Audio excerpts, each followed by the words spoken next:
नमस्कार, मैं अमिता आशीष। लीजिए सुनिए शानी के द्वारा लिखी हुई कहानी एक नाव के यात्री। कीर्ति मारे उत्सुकता के फिर खड़ी हो गई। यह 5वां मर्तबा था, लेकिन इस बार लगा कि सीटी की आवाज़ सचमुच दूर से काफ़ी नज़दीक होती आ रही है और गाड़ी प्लेटफॉर्म में प्रवेश करे इसमें अधिक देर नहीं। घबराहट या चेहरे का पसीना पोंछने के लिए उसने रुमाल टटोला। नहीं था, बेंच पर छूटने की भी कोई संभावना नहीं थी। जल्दी जल्दी में यही होता है, उसने सोचा। वह साड़ी से ही मुंह पोंछना चाहती थी, लेकिन तभी एकाएक सारे प्लेटफॉर्म में मुसाफिरों तथा सामान लदे कुलियों की भगदड़ मच गई। हेलो! सहसा उसी समय अपने कंधे पर पड़े स्पर्श से कीर्ति चौंकी ही नहीं, धक सी रह गई। छड़ के छोटे से खंड में लगा था कि कहीं रज्जन ही ना हो, पर थी वह मिसेज मित्तल। रॉ सिल्क की आसमानी साड़ी में अच्छी तरह कसी कसाई और चुस्त, किसी विदेशी सेंट की बहुत भीनी खुशबू एक क्षण के लिए हवा में ठहर गई थी। अरे कीर्ति! कीर्ति ने जल्दी से हाथ जोड़े। कहाँ जा रही हैं? भोपाल, मिसेस मित्तल ने इतने सहज भाव से कहा जैसे उनका भोपाल जाना रोज रोज की बात हो। और तुम? उनकी आंखें बार बार कंपार्टमेंट की ओर बढ़ते अपने कूल्हे की ओर लगी हुई थीं। रज्जन आ रहा है। मिसेस मित्तल के नए रूप वाले प्रभाव से मुक्त होने के लिए कीर्ति एक सांस में कह गई। वैसे पिछले कई घंटे से यह वाक्य उसे भीतर भीतर तंग जरूर कर रहा था, लेकिन इस पल मिसेस मित्तल के अतिरिक्त वह और कोई बात नहीं सोच रही थी। बरसों बाद उन्हें इतना सिंगार पटार किए कीर्ति देखे और खुद उनकी ज़बानी भोपाल जाने की बात सुने तो फिर अविश्वास की कहाँ गुंजाइश रह जाती है। अच्छा! रज्जन की बात सुनकर एक पांव से जमी और दूसरे से उखड़ती हुई मिसेस मित्तल ने अपनी आंखों को और फैला लिया। पूछ रही थी, इसी गाड़ी से? हाँ, लेकिन रज्जन को लैंड किए तो कई दिन हो गए ना। जाने कौन कह रहा था। उसे दिल्ली रुकना पड़ गया। आगे कुछ अप्रिय न सुनना पड़े सोचकर कीर्ति ने जल्दी से कह दिया। फिर उन्हें देखती हुई जबरन मुस्कुराई। गाड़ी तब बेतरह चिंगाड़ती और धड़धड़ाती हुई प्लेटफॉर्म में प्रवेश कर रही थी। अच्छा, लौट कर मिलेंगे, कहकर मिसेस मित्तल कब बढ़ गई, यह कीर्ति ने गाड़ी की हड़बड़ी में नहीं देखा। उसकी घबराहट अब पहले की अपेक्षा कई गुना बढ़ गई थी। पसीना, गले का सूखना और हल्क में चुभने वाले कांटे उसे अपनी स्थिति उस दिन जैसी लग रही थी जब अंतिम परीक्षा का परिणाम आने वाला था और उसे अखबार की प्रतीक्षा थी। उत्सुकता की मारी वह उस दिन भी स्टेशन आ गई थी। वह आगे चली जाए, क्या भीड़ या धक्का पेल की परवाह किए बिना निकल जाए? एक बार कीर्ति ने सोचा, लेकिन एक सिरे से दूसरे सिरे तक उमड़ते लोगों के सैलाब को देखकर हिम्मत छूट गई। वहाँ भी एक जगह खड़े रहने के बावजूद वह नाहक कई धक्के खा चुकी थी और रज्जन को वह पहचान भी सकेगी? पिछले कई दिनों की तरह आज फिर आशंका उठी, अथवा क्या उसे दूर से ही देखकर रज्जन पहचान लेगा? 7 साल का अरसा कम नहीं होता। इतने में कल तक की बच्ची जवान हो जाती है, जवान के पांव ढलवान तक पहुंच जाते हैं और बूढ़े। वह कई दिनों के चुने हुए उस स्थान पर खड़ी थी जहां से ट्रेन के लोग और बाहर जाने का रास्ता दोनों ठीक ठीक दिखाई दे सकें। भीड़ रोज जैसी थी, गए साल जैसी, या शायद गुजरे हुए उन 7 बरस जैसी। कोई भी मौसम हो, चाहे जैसा दिन या घड़ी, यात्राओं का क्रम कभी नहीं टूटता। अब भी स्टेशन आओ, भीड़ का एक ही रूप दिखाई देता है। अपने अपने सामान, मित्र या परिवार से लदे फंदे लोग जो जाने कब से चढ़ या उतर रहे हैं। प्लेटफॉर्म में प्रतीक्षा करते वही आदमी और प्रियजन, उनमें से कुछ तो खिल उठते हैं और अनेक। रज्जन फर्स्ट क्लास के एक कंपार्टमेंट में किसी स्वस्थ से युवक को देखते उतरते देख कीर्ति के मुंह से न केवल यह आवाज़ निकली बल्कि वह झपटती हुई उधर भी बढ़ गई थी, पर झेप कर दूसरी ओर देखना पड़ा। और भला कुली के पीछे पीछे कौन जा रहा है? वह ग्रे कलर के सूट वाला ठेले के पास खड़ी स्कर्ट वाली लड़की के पीछे। वो और फिर हर गुजरने वाले चेहरे को जल्दी जल्दी झपकती आंखों से पकड़ने की कोशिश और पीछा। क्या आज फिर अकेले लौटना होगा? अंत में गेट के पास खड़े आखिरी समूह को देखते हुए कीर्ति ने सोचा। फिर पापा की उन्हीं आंखों का सामना जिनसे कीर्ति को दहशत होती है, फिर माँ का वही बिसूरना जिसे सुनकर उसकी आंखें गीली होती हैं, फिर वही तनाव। क्यों? थोड़ी देर बाद जब गाड़ी रेंगने लगी तो बावजूद भीड़ भाड़ के जाने कैसे मिसेज मित्तल ने उसे देख लिया था। खिड़की के बाहर सिर निकालकर वह हाथ के इशारे से पूछ रही थी, क्यों? अर्थात रज्जन नहीं आया? कीर्ति कई पल निरुत्तर सी खड़ी मिसेज मित्तल को देखती रही। फिर जब कुछ नहीं सूझा तो हवा में हिलते सैकड़ों रुमालों के बीच एक हाथ अपना भी उठाकर वह यूं हिलाने लगी जैसे मिसेस मित्तल को ही स्टेशन छोड़ने आई हो। Good luck, good luck. और कीर्ति ही नहीं, पिछले कई दिनों से सारा घर इसी तनाव में लटका हुआ जी रहा है। 13 दिनों पहले मंगलवार को रज्जन ने बम्बई में लैंड किया था और उस दिन यहाँ घर भर की बेचैनी सीमा पर पहुँच चुकी थी। बेटी कितने बजे हैं? पापा ने उस दिन कीर्ति के कमरे में तीसरी बार आकर पूछा था। 4। बस 2 घंटे और हैं, पापा ने अपनी ज्योतिहीन आंखों से एक ओर ताकते हुए कहा था। 6 बजे रज्जन का जहाज किनारे आ लगेगा। तो कौन तुमसे वह तुरंत आ मिलेगा? यही बात जब उन्होंने फिर आधा घंटे बाद और 7वीं बार दोहराई तो माई का एक झल्ला पड़ी थी, क्योंकि पापा की बेचैनी उनसे सही नहीं जा रही थी। अपने नगर से 700 मील दूर रज्जन बम्बई में उतर रहा था। चाहने पर भी उसके लिए इस भौगोलिक दूरी को लांघकर फौरन आ मिलना संभव नहीं था, लेकिन घर में ऐसी व्याकुलता समाई हुई थी मानो 6 बजे की ट्रेन से वह सीधे यहीं पहुंच रहा हो। यूँ रोज़ सुबह सबसे पहले पापा ही उठते थे, लेकिन उस दिन उन्होंने अपने साथ साथ सभी को जल्दी जगा दिया था। पहले माँ, कीर्ति, फिर शोभा और यहाँ तक कि छड़ी टेकते टेकते जाकर आउट हाउस में रहने वाले श्यामलाल को भी उन्होंने सोने नहीं दिया था। आज रज्जन पहुँच रहा है। इस वाक्य से वह दिन शुरू हुआ था और सारा दिन घिसे हुए रिकॉर्ड की तरह घर के कोने कोने में यह वाक्य बजता रहा था। फिर इस रिकॉर्ड से छूटने के बाद पति पत्नी के बीच रज्जन की पुरानी स्मृतियां दोहराई गई थी।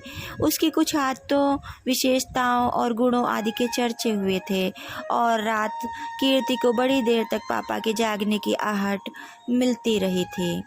7 वर्ष पहले जब रज्जन इंजीनियरिंग के एक डिप्लोमा के लिए इंग्लैंड जाने लगा था तो किसी को कल्पना भी न थी कि वह इतने अरसे के लिए वहाँ रह जाएगा।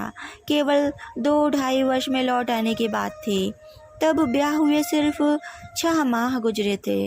रत्ना को उसने इसीलिए साथ कर लिया था कि विदेश में अकेलेपन से डर लगता था। फिर अध्ययन के दौरान इधर या उधर का कोई तनाव न रहे और पति पत्नी दोनों मिलकर वह समय काट आएं। एक उद्देश्य शायद यह भी था, लेकिन 2.5 के बदले 3 वर्ष हो गए और रज्जन लोग नहीं लौटे। एक पत्र आया कि उसे कोई टेम्परेरी जॉब मिल गया है, सोचा क्यों न कर ले। कुछ नहीं तो यात्रा का खर्च ही निकल आएगा और अगर संभव हुआ तो थोड़े बहुत पैसे भी बच जाएंगे। फिर यह सूचना आई कि रत्ना को भी वहाँ रेडियो में नौकरी मिल गई है और दोनों मिलकर काफ़ी कमा लेते हैं। रज्जन के शुरू के पत्रों से अवश्य लगता था कि उसे कहीं न कहीं वापस लौटने की उत्सुकता है, पर बाद में वह इस टर्म में सोचने लगा था कि भारत में अगर वैसी अच्छी नौकरी न मिली तो। और इस बीच कई बड़ी और अप्रत्याशित घटनाएं हो गई थी। शोभा के बाद वाला भाई जाता रहा था। कीर्ति से बड़ी बहन नलिनी ब्याह होकर बनारस चली गई थी। पापा सरकारी नौकरी से रिटायर होकर घर बैठ गए थे और इनमें सबसे बड़ा हादसा यह हुआ कि पापा की आंखें अकस्मात जाती रहीं। मुझसे बड़ा अभागा और कौन होगा, इस खबर के मिलते ही रज्जन ने बेहद दुखी स्वर में लिखा था कि इतनी बड़ी बात हो जाए और मैं आपके पास न हूँ। सचमुच मैं नराधम हूँ, या यह मेरे पूर्व जन्म के पापों का फल है कि इतना सब होने के बाद भी मैं आपसे हजारों मील दूर पड़ा हूँ। लेकिन पापा, आप चिंता मत करें, मैं आज या कल में यहाँ के आई स्पेशलिस्ट से कंसल्ट कर रहा हूँ और मुझे विश्वास है कि जिस दिन आपको यहाँ ले आऊँगा सब ठीक हो जाएगा। खत सुनकर पापा रो पड़े थे। कीर्ति से पत्र लेकर कुछ देर वे उस पर यूँ हाथ फेरते रहे थे मानो उंगलियों में आँख उतर आई हो। फिर भर्राए कंठ से उन्होंने इतना ही कहा था, कीर्ति की माँ, ईश्वर की सौगंध, अब मुझे आँखों का अफसोस नहीं रहा। और उस दिन कई महीनों के बाद समूचे घर के लोग पापा के कमरे में इकट्ठे हुए थे।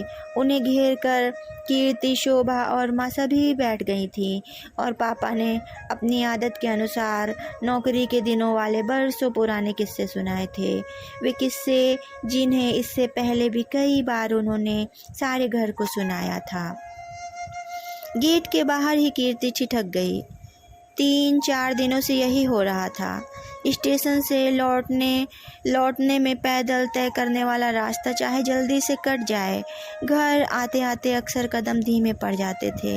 गेट में से गुजरते वक्त लगता जैसे किसी ने पाँव में पत्थर बांध दिए हों। और बात बिल्कुल नई न थी, लेकिन आज से पहले कीर्ति ने अपने को इतना अवश कभी भी महसूस नहीं किया था। उसे लगा कि और दिन भले ही भ्रम होता रहा हो, आज की स्थिति दूसरी है। आधारहीन ही सही, जाने क्यों वह बहुत जोर से महसूस कर रही थी कि रज्जन जरूर आ गया है और भीतर प्रवेश करके ही वह देखेगी कि पापा के पास बैठा हुआ है। बहुत मुमकिन है कि स्टेशन की भीड़ भाड़ में वह मिस कर गई हो या उसने पहचाना ही न हो और रज्जन निकल आया हो। मटियाले अंधेरे से घिरी हुई शाम हवा में हल्की सी खुनकी थी। छिटपुट या इक्का दुक्का घरों की बत्तियां मोहल्ले के सभी अंधेरे और निर्जन कोनों को घूर रही थीं। ऐसे में बेहद मध्यम रोशनी में डूबा हुआ अपना मकान एक क्षण के लिए कीर्ति को भुतहा और रहस्यमय सा लगा। यह सारे घर में अंधेरा क्यों कर रखा है? वह मन ही मन झल्लाई। इतने दिनों बाद रज्जन आए और फिर भी उजाला ना हो तो कब होगा? और आज श्यामलाल बेवक्त कैसे? वह चौंकी। साइकिल लेकर दूसरे गेट से जल्दी वह कहाँ निकल गया? कीर्ति का जी अचानक जोर जोर से धड़कने लगा। लंबे डग से धड़धड़ाती हुई वह अहाते का भीतर वाला मैदान, छोटा बगीचा और दालान पार करती हुई भीतर चली गई, पर कहीं कोई न था। न कोई होलडाल सूटकेस और न किसी की विदेशी स्लिपों वाली अटैची। वही रोज का मध्यम रोशनी वाला बड़ा मकान, जिनमें 3-4 लोग ऐसे खो जाते थे जैसे पता ही नहीं लगता था। कीर्ति लंबा और सकरा गलियारा पार कर वह दूसरे छोर वाले कमरे की ओर जाना चाहती थी कि चौंक गई। अंधेरे गलियारे में माँ प्रेत की तरह खड़ी थी। कौन? उसी समय सहसा पापा के कमरे से अधीर सी आवाज आई, क्या कीर्ति आ गई? कीर्ति? हाँ, कीर्ति आ गई। 2 क्षणों की चुप्पी के बाद भी माँ ने घसीटते हुए शब्दों में जवाब दिया। इस बीच केवल एक बार उन्होंने कीर्ति की ओर देखा, फिर हट गईं और बस। किसी ने कुछ न कहा। और ना कुछ सुना। जैसे ना अब तक कीर्ति की प्रतीक्षा थी और ना उसके साथ बंधी हुई कोई आशा। पिछले 12 दिनों से इस समय सारा घर कंठों में प्राण लिए बैठा रहता था। पल पल कीर्ति की बाट देखी जाती थी। पहले 2 दिन स्वयं पापा स्टेशन तक चले गए थे। बम्बई से आने वाली कई गाड़ियां उन्होंने देखी थी। वह तो बाद में पता चला कि रज्जन यहाँ आने के बदले सीधे दिल्ली चला गया था, रत्ना के घर। और कई बार बदले हुए तथा स्वयं निर्धारित किए कार्यक्रम के बावजूद आज 13वें दिन भी रज्जन का पता नहीं। अपने कमरे में पहुंचकर बड़ी देर तक कीर्ति को लगता रहा कि आज भी माँ जरूर दबे पाँव आएंगी। शायद और दिनों की तरह पापा के कान बचाकर धीरे से कहें, कीर्ति जा रज्जन को एक तार और करा, इसने तो खेल बना कर रखा है। अरे अगर यहाँ ना आना था तो ना आता, लिख लिख कर सबको परेशान करने की क्या ज़रूरत थी।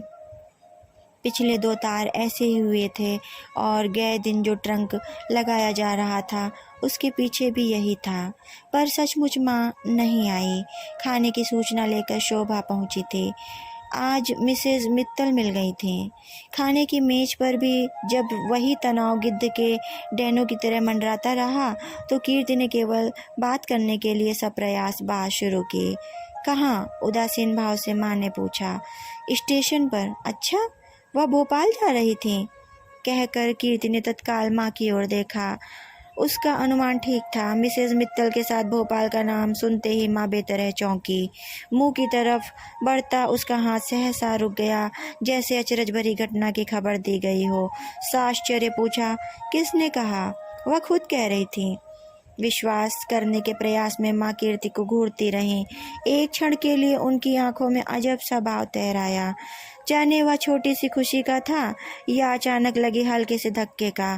कीर्ति से आंखें हटाकर ठिठका हुआ झूठा हाथ लिए 2-1 पल वह एक अंधेरे कोने को घूरती रहीं। फिर यही होता है का भाव लिए चुपचाप खाने लगी। उस दिन जिसने मिसेस मित्तल का उतना दृढ़ स्वरूप देखा हो उसके लिए सचमुच यह विश्वास करना कठिन है कि आखिर वह उस बिंदु पर आ गई जिसका बरसों से वह अकेले दम पर विरोध कर रही थी। यूँ पड़ोसी जैसी पड़ोसी मिसेस मित्तल नहीं थी। एक तो उनका घर दूर था और दूसरे स्वभाव से वह रूखी और घमंडी लगती थी। शायद इसीलिए आने के बाद भी काफ़ी अरसे तक सभी से अपरिचय बना रहा। लेकिन जब कीर्ति से परिचय हुआ तो सारी दूरी तो जाती ही रही। वह रहस्य भी नहीं रह गया जो उनके बारे में पहले दिन से मोहल्ले ही नहीं सारे नगर में बना हुआ था। विवाहिता और पराए शहर की होते हुए भी उन्होंने इस नई जगह में आकर नौकरी कर ली थी। यहाँ उनका न कोई रिश्तेदार था और न कोई परिचित। बहुत सीधे सादे ढंग से एक कमरा लेकर वह अकेली रहती थी।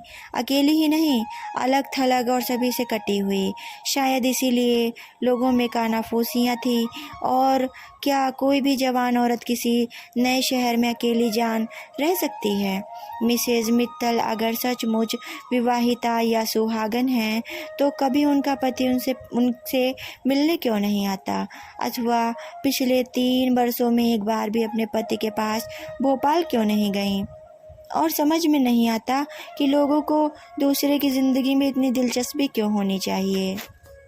कीर्ति से पहली या दूसरी भेंट पर ही अत्यंत दुखी होकर मिसेस मित्तल ने कहा था, क्या मैं हर किसी से यह बताती फिरूं कि मैं ब्याहता या सुहागन हूँ, कि हम पति पत्नी में कितना प्यार था।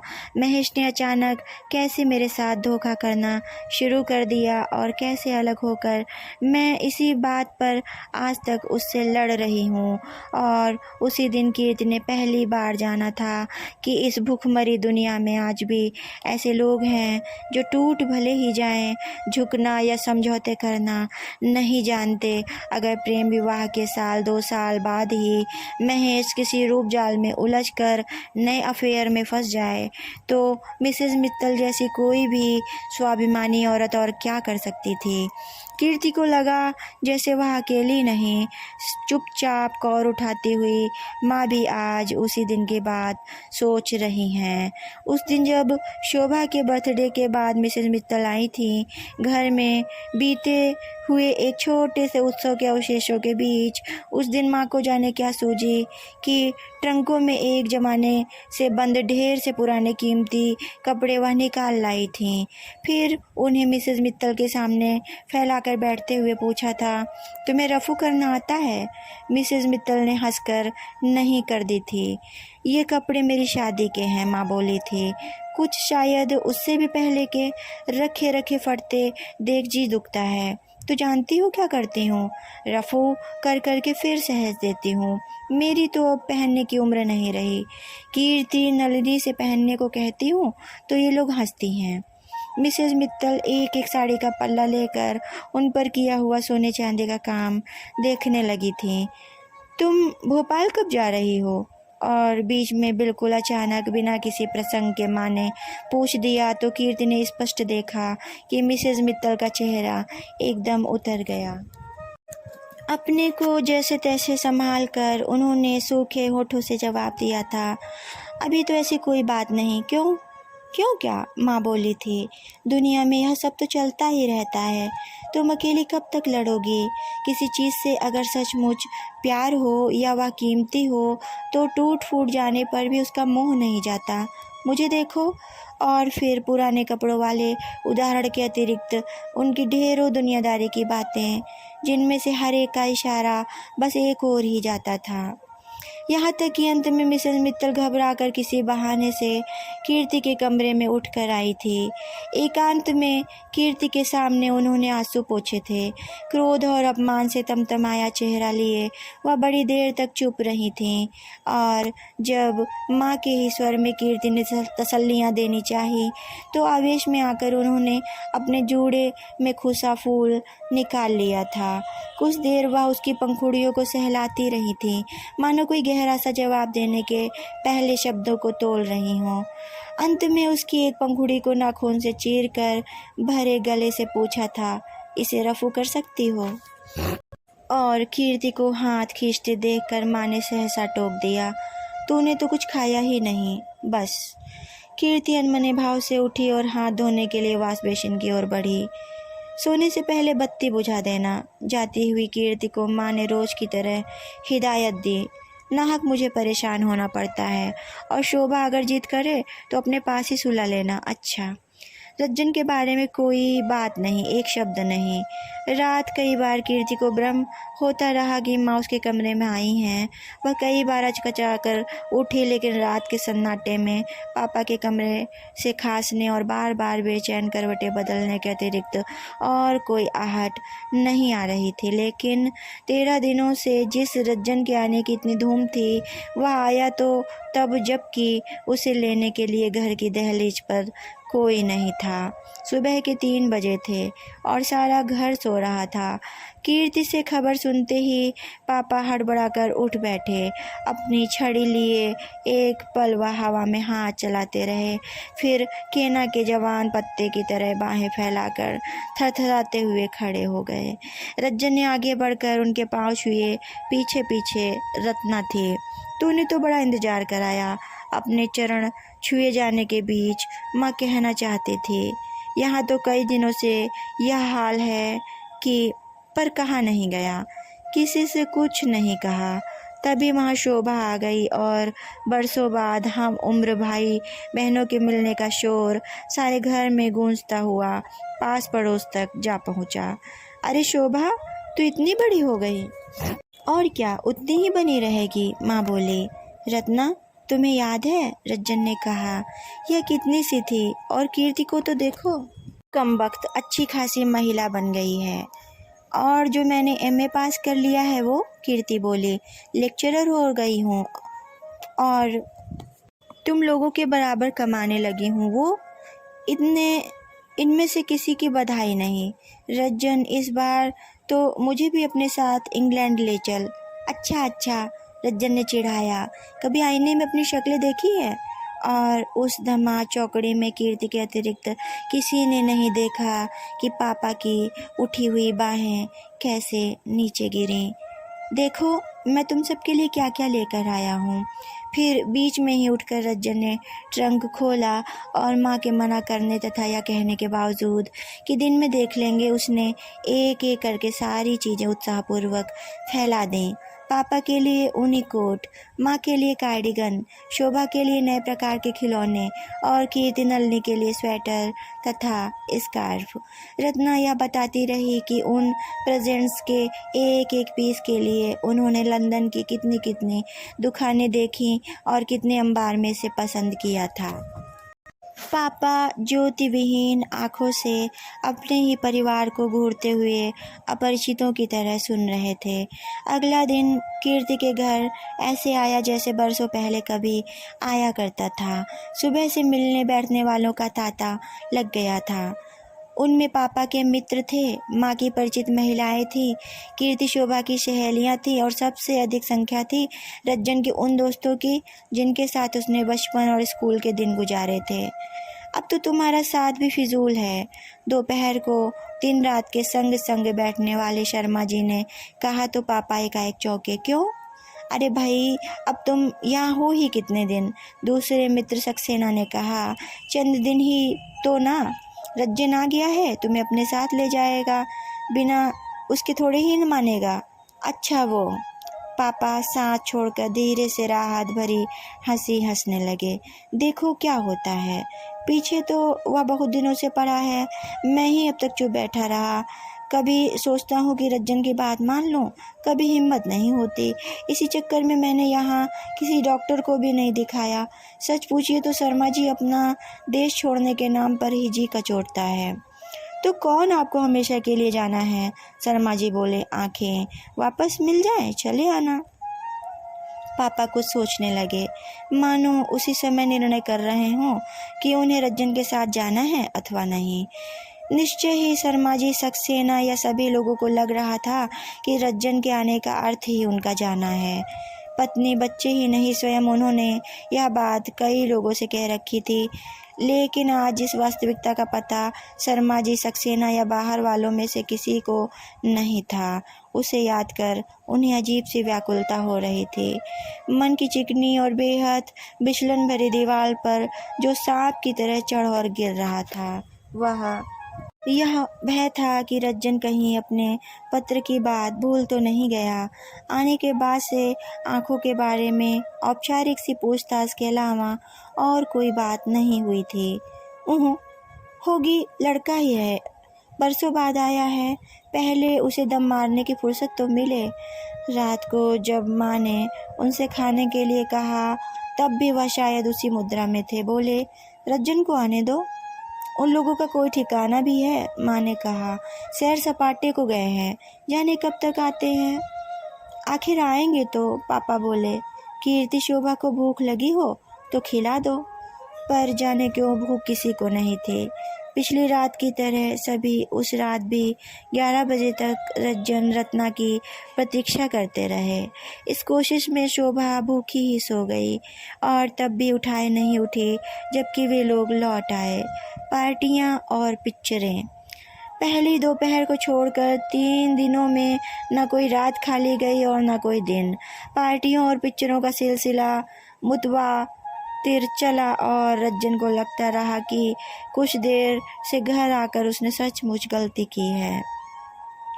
नगर में दोस्त या मिलने जुलने वाले क्या एक दो थे कि उन्हें आसानी से निपटा दिया जाता। वहाँ तो जिसके साथ कोताही करो उसे ही शिकायत हो रही थी। रज्जन जाने की कह रहा था। उस रात कीर्ति ने पापा के कमरे में माँ को कहते सुना। किसके जाने की? पापा ने चौंक कर पूछा। मेरे लिए? नहीं। दूसरी ओर देखकर माँ ने धीरे से कहा, उसके अपने ही जाने की बात थी। कह रहा था उसे जल्दी लौटना है और दिल्ली में भी 1-2 दिन का काम है। बड़ी देर तक पापा ने कुछ नहीं कहा। ये लोग नलिनी के पास बनारस जा रहे थे ना? अब नहीं जा रहे। क्यों? वक्त नहीं है, माँ बोले। मामा के पास जयपुर जाने का प्रोग्राम भी सुना, रद्द कर दिया है। रत्ना कह रही थी कि उनके प्रेजेंट्स भिजवा दें। देखते हो इतने बरसों बाद आया और बहन से मिले बिना चला जाना चाहता है। सोचो नल्ली क्या कहेगी। कुछ देर पापा और चुप रहे। रज्जन और कुछ कह रहा था। कब? कहकर माँ ने पापा की ओर देखा तो दूसरे क्षण ही संभल भी गईं। अपने ही प्रश्न को समेटती हुई बोली, अरे उसे मेरे पास बैठने या बात करने की फुर्सत कहाँ है। कल यह जरूर पूछ रहा था कि पापा को कोट पसंद आया। और तब चारपाई बजने की आवाज़ से कीर्ति ने अनुमान लगाया कि पापा ने फिर वही बेचैन करवट बदली है। स्टेशन से बाहर आकर कीर्ति ने मुक्ति की सांस ली। उसे लग रहा था जैसे एक लंबे समय के बाद किसी भयंकर तनाव से छुटकारा मिला हो। अजीब बात है कि रज्जन और रत्ना को गाड़ी में बैठते देख उसे जरा भी कचोट महसूस नहीं हुई थी। उसे कुछ वैसे हल्केपन का एहसास हो रहा था जैसे किसी छोटी हैसियत के आदमी को बड़े मेहमानों के विदा करने पर होता है। चलने से पहले रज्जन और रत्ना दोनों ने अलगा और बिछो के औपचारिक शब्द कहे थे, लेकिन कीर्ति से कुछ भी नहीं बना था। उसने लाख चाहा था कि रज्जन की बात रख ले। कई बार रत्ना के सामने उसने भूमिका भी बांधी थी, लेकिन लगा था जैसे भीतर कहीं से विद्रोह हो रहा है और वह उसके सामने घुटने टेक कर अवश हो गई है। कीर्ति, तू मेरी एक बात मानेगी? प्लेटफॉर्म पर रज्जन ने किसी बहाने उसे रत्ना से अलग ले जाकर कहा था। क्या? सच बात तो यह है कि यह मैं तुझे से कह सकता हूँ, इसलिए कि तू बहन भी है और समझदार भी। ये मदर फादर को क्या हो गया है? हम लोग इतने बरसों बाद आए, लेकिन लगा जैसे किसी को खुशी ही नहीं हुई। सारा वक्त पापा उखड़ी उखड़ी बातें करते रहे और माँ का मुँह सूजा रहा। मैं तो खैर घर का हूँ, शिकायत करके भी कहाँ जाऊँगा। रत्ना के दिल को इससे बड़ा धक्का लगा है। कह रही थी कि इतनी भावना से लाए हुए प्रेजेंट्स किसी ने अप्रिशिएट तक नहीं किए। पापा ने तो कोट को छूकर भी नहीं देखा। तू अगर उसे बातों ही बातों में यह विश्वास दिला दे कि उन प्रेजेंट से घर भर के लोगों को कितनी खुशी हुई है तो। उसे क्या हो गया था, कीर्ति ने सोचा। रज्जन का इतना सा आग्रह रखते उससे क्यों नहीं बना? झूठ ही सही, क्या वह रत्ना से नहीं कह सकती थी कि? और भला तुमसे क्या कह गई थी? अचानक उसके कंधे पर हाथ रखकर रमा सेन पूछ रही थी। कीर्ति सहम गई। खीस सी हुई कि जो रमा सेन स्टेशन से उसके साथ साथ टैक्सी में चली आ रही थी, उसकी उपस्थिति वह इतनी देर से कैसे भुला बैठी थी।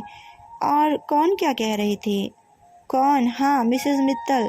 स्टेशन पर मिलने के बाद से वे लोग उन्हीं के बारे में बातें करती आ रही थी। चाहे अनचाहे जगह बेजगह मिसेस मित्तल का ही प्रसंग। मुझसे तो कहा था कि 2-4 रोज में आ जाएंगे। उन्होंने सभी से यही कहा था, रमा सेन बोले। मुझसे भी, लेकिन मैं तब भी जानती थी कि वह लौट कर नहीं आएंगी और इसी तरह एक दिन उनका इस्तीफ़ा आ जाएगा। असल में कीर्ति, जहाँ तक मैं जानती हूँ, अपने किसी प्रियजन से प्रेम करना जितना आसान है, चोट लगने के बाद भी उससे घृणा करके रह सकना उतना ही मुश्किल। जिस दिन मैंने मिसेस मित्तल जैसी पढ़ी लिखी महिला को चूड़ियों वाले एक छोटे से अपशगुन से घबराते देखा था, उसी दिन मैं समझ गई थी कि उनके सारे बंध टूट गए हैं। घर के लिए और कितना रास्ता बाकी है। उबी हुई कीर्ति ने खिड़की के बाहर सिर निकाल कर देखा। उसे कम से कम उस समय मिसेस मित्तल वाली चर्चा में जरा भी रुचि नहीं रह गई थी और रमा सेन की बातें बेतरह थका रही थी।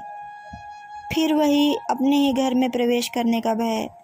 गेट में से गुजरते हुए आज कीर्ति के पांव ठिठके नहीं, लेकिन कहीं अचेतन मन में बैठे हुए भय ने अपना सिर फिर उठा लिया था। वही मटियाले अंधेरे से घिरी हुई शाम, छिटपुटिया इक्का दुक्का घरों की बत्तियां, मोहल्ले के सूने तथा निर्जन कोने और बेहद मध्यम रोशनी में डूबा हुआ मकान। बरामदे में चोरों की तरह प्रवेश करते हुए कीर्ति को याद आया कि आज घर में शोभा भी नहीं है। रज्जन रत्ना से मिलने आई मौसी के साथ ही वह चली गई थी। घर और उजाड़ हो गया था। वह जानती थी कि घर की क्या तस्वीर होगी। जो पापा रज्जन को छोड़ने के लिए दहलीज तक भी नहीं आए थे। उनसे चारपाई छोड़ उठने की उम्मीद करना फिजूल की बात थी। और माँ किसी अंधेरे कोने में चटाई डाले पड़ी होंगी।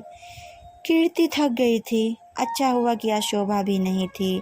वह चाहती थी कि माँ या पापा किसी का भी सामना किए बिना सीधे अपने कमरे में भागे और बिस्तर पर टूट पड़े। उसने अंधेरा गलियारा पार भी कर लिया था, लेकिन पापा के कमरे में फूटने वाली रोशनी ने उसे सहसा चौंका दिया। गुजरते गुजरते भी वह पापा के कमरे के पास ठहर गई। कौन? उसी समय भीतर से पापा की आवाज़ आई। कीर्ति भयभीत चोर की तरह दीवार से सटकर खड़ी हो गई। कोई नहीं है। एक क्षण बाद इधर की आहट लेकर माँ ने आश्वस्त करते हुए कहा, अच्छा, मुझे लगा जैसे कीर्ति आ गई। सुनकर कीर्ति से बिल्कुल रहा नहीं गया। कोई पापा होता है तो हुआ करे, सोचकर चलते चलते ही सही उसने कमरे में झांक कर देखा तो कई क्षण तक आश्चर्यचकित सी देखती रह गई। पापा ने वही कोट पहन रखा था जिसे रज्जन के रहते उन्होंने छुआ भी नहीं था। सामने कार्डिगन पहने माँ खड़ी थी और उन्हें कंधों से पकड़े कार्डिगन के एक एक हिस्से को उंगलियों से टटोलते हुए पापा पूछ रहे थे, इसका रंग कैसा है? नीला? कहानी समाप्त। धन्यवाद। नमस्कार, मैं अमिता आशीष और आप सुन रहे थे शानी की लिखी हुई कहानी एक नाव के यात्री। आपको यह कहानी कैसी लगी? आप अपनी प्रतिक्रिया अवश्य दीजिएगा। और अगर आप मेरे चैनल पर नए हैं तो चैनल को सब्सक्राइब करना ना भूलें। धन्यवाद।